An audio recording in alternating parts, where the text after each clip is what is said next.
see. Make sure this. Yo, so welcome back. Not welcome back, but welcome, I guess, to a new series on the channel. We'll name this channel later. We haven't actually named this series as yet, but we'll be focusing on reviewing local films. So I got local review expert Rakim. Yo. Introduce yourself, tell them a little bit about your blog and what it do. Alright, my name is Rakim. I just started reviewing TV shows and films from just having like a keen interest in just film itself and the script, the dialogue, everything, narratives, and usually just the message getting pushed out through TV, because I think media is just not media, but shows are just a medium for information. So I started writing and dissecting stuff, and I used Medium, that's an app where I post my reviews and my opinions on TV, mostly Netflix, and I just started doing local stuff. Alright, cool. And so if they want to find you on Medium, is Rakim Yeah, Parfit? just search my full name, Rakim Parfit, and it will come up. Or I could just check, if you have me on social media, it's most likely in my bio. Alright, so I'll put a little link on the screen and you can check his stuff out. So I decided to partner with Rakim for this little series. As some of you would know, Film Festival is currently going on. It's running from September the 19th to the 27th. That was the... Is it the 27th? I feel like it's the 26th or 27th. 25th. 25th, yeah. 19th to the 25th. Myself and Rakim are also volunteers, so you see he's in his Film Festival shirt. I didn't work today, but we volunteered for the Film Festival to help out. And today we decided to do the series reviewing some of the films, but we're going to start with a film that actually won Film Festival last year, and that's Maya Cozier's Short Drop. Yeah. So I will give my initial thoughts on the film. To be honest, the first time I looked at the film, it's a short film, it's about half an hour long. 26 minutes. 26 minutes long. I didn't quite enjoy it at first. I looked at it twice and I'll explain what really opened up my mind the second time. But the first time, I was taken aback firstly that it was 26 minutes. I honestly didn't look at the runtime before I looked at it. So I was like, wow, this is done already. And then I found that I didn't get what the purpose of the movie was the first time I looked at it, you know. And as a result, I was left a little confused, and it was kind of unrealistic, because that would never actually happen.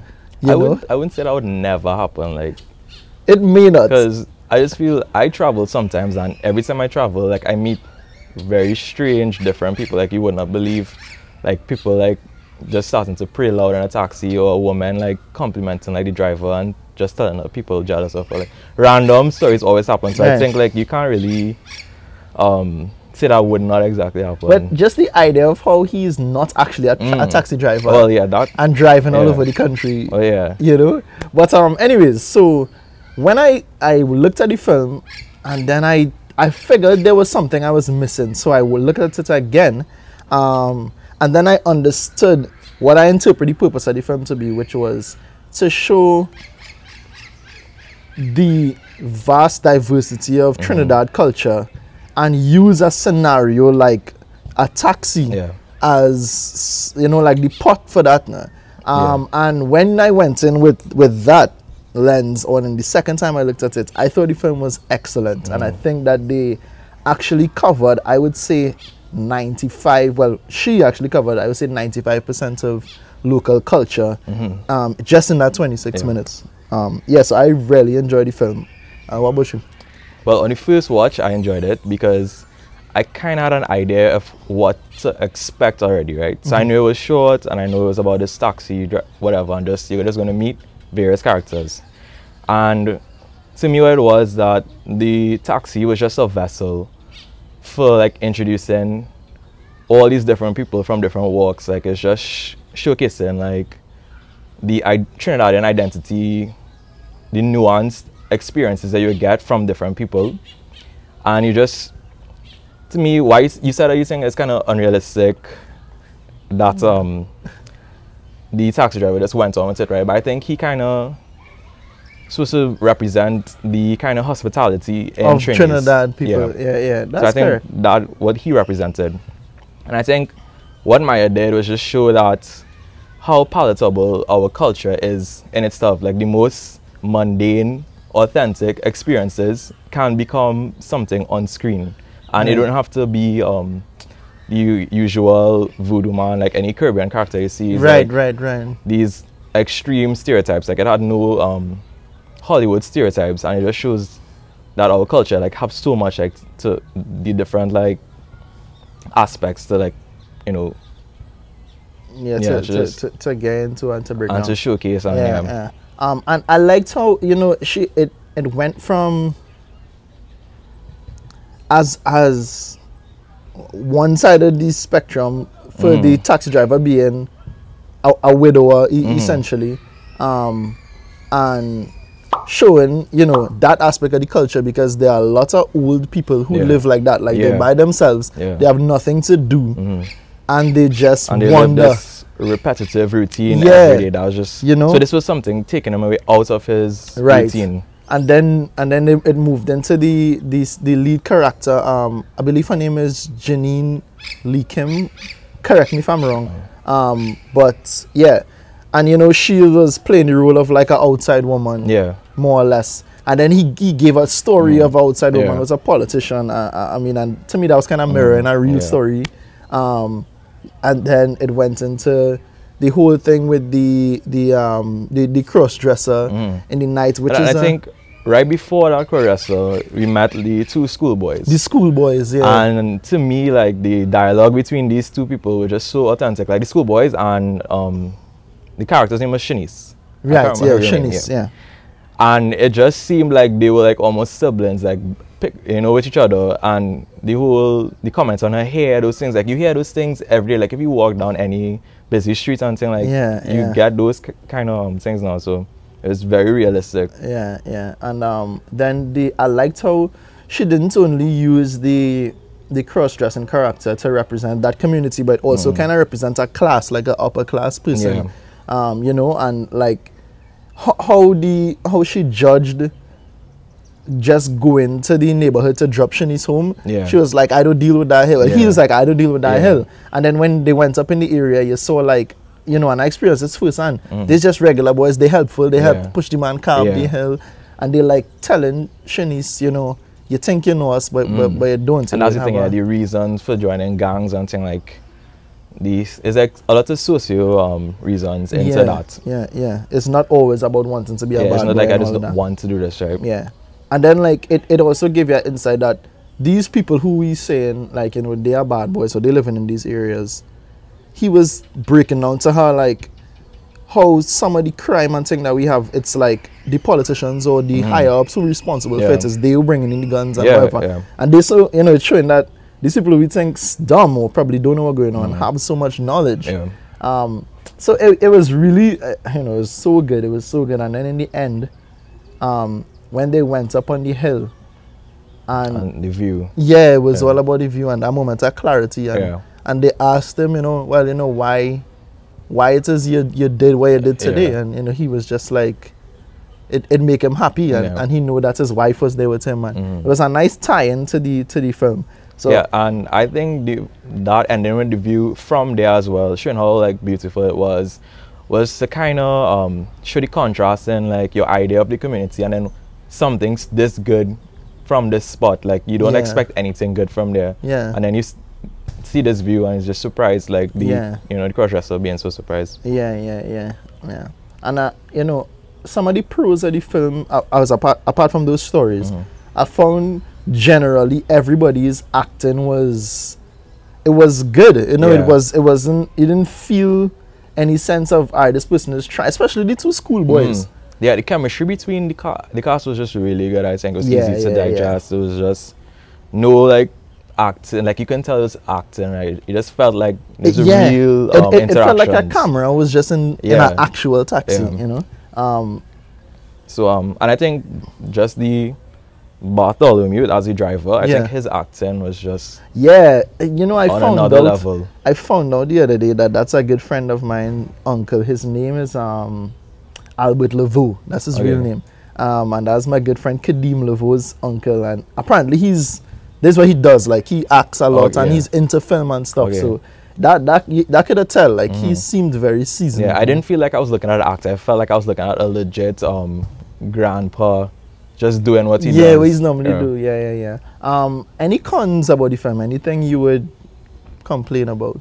I don't know, you could go first. I'll try to think. All right, so I actually had notes, but I left it in the car. But one of the cons I had was, and this is something that I noticed in a lot of local films, and perhaps it's in foreign films, but I can't say with certainty.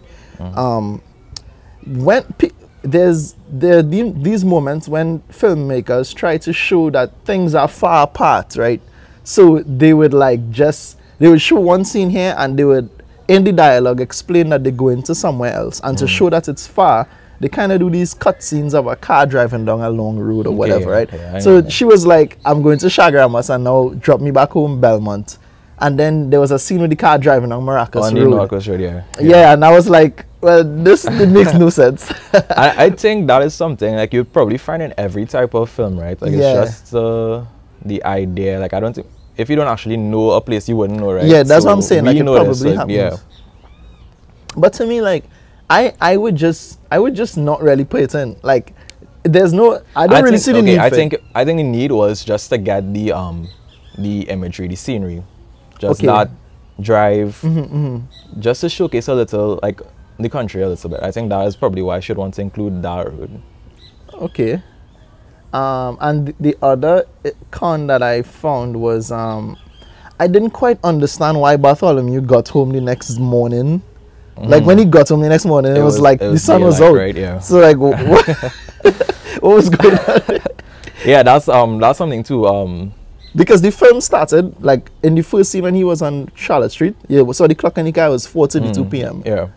So yeah, that's the thing too. Like you could not really keep track of time in the film, because even from dropping home these schoolboys, then to picking up the crossdresser, it got extremely darker, right? Yeah. So like you didn't know how long exactly it would take, like from one spot in the other. Like you lost track of time. Yeah. So yeah, I noticed the same thing about him reaching home in the morning and his neighbor there. Yeah. What do you think her purpose was though? I was trying to figure that out. I don't know if she was like, here what confused me. At first I thought she was a regular neighbor, but then at the start of the film, she sort of ran away when she saw him coming out of the house. So I don't know if she's like a spirit or something. I don't know. It was weird. Like I know she says the purpose, but I don't know exactly what it was. Yeah. And she was wearing the exact same clothes the next morning. Oh yeah, that's true. So that was like, I don't know, like, yeah. But those really are my only cons, like the time issue and the distance, the scene to show the distance. I just, personally, if I was I mean, I guess you were saying to show time passing, but I just wouldn't, I would leave it out if I were a filmmaker. Or I would actually make I would use an actual proper measurements of the distance. Like I would use an actual road, you know? Okay. Yeah. Well, probably hardest to shoot on like the busier roads and stuff. Yeah. But I don't think I have like any cons besides that. Like, to me, like I was just impressed by the film, like wholly impressed. Yeah. Like it was like really, really well done. Yeah, for sure. Oh, I mean, one other thing I guess is not con, but I wish it were longer, to be honest. Yeah, well, length. Yeah, I mean, that's probably a lot of investment, like into money, like post-production costs and stuff. Yeah, so that's basically a review of Short Drop. Unfortunately, but I mean, I guess fortunately and unfortunately, the film is difficult to watch now because we were able to watch it because Maya did this campaign where she was trying to raise funds for another film, She Paradise. And one of the packages was you could have gotten to see Short Drop if you supported the film for a certain amount of money, which we did. But the campaign was successful and now it's down. Yeah. So I can't exactly say how you could watch this film, but we would put at least Maya's Instagram in the description or on the screen, and you could probably contact her personally to see the film. But Maya, if you've seen this, it was an excellent film. Yeah. We thoroughly enjoyed it. We're looking forward to She Paradise. I know a few friends who danced in She Paradise. Oh, for real? Yeah, I only found out after, so I'm definitely looking forward to that. Yeah, me too. And yeah, look forward to some of our other reviews. Our next review is going to be on the feature film for this year's film festival, which is Hero. Yeah. You can follow me on Twitter and Instagram. Follow Rakim. Our stuff will be on the screen. And don't forget to follow his blog where he does a lot more reviews of this sort but in written form. Yeah, and thanks for tuning in.